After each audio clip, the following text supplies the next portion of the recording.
masarap na buhay na to. Saka na ako mag-JC. Oh, may mga ganun. Kaya hindi pa nagiging successful yan kasi nga, dinidelay pa nila. Okay? Now, wala talaga makakapigil sa tao kung gusto na niyang umasenso.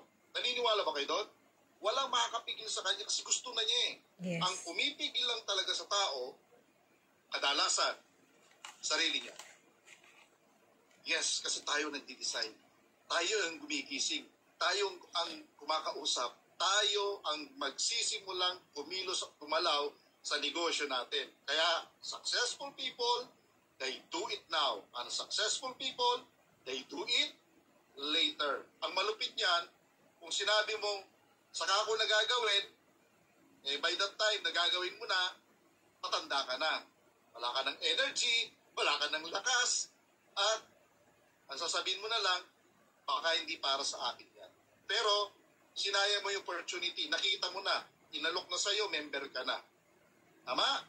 So, wag mong sayangin ang opportunity. Pinakita to sa'yo, dapat, okay? Dapat ay gawin mo na siya ngayon.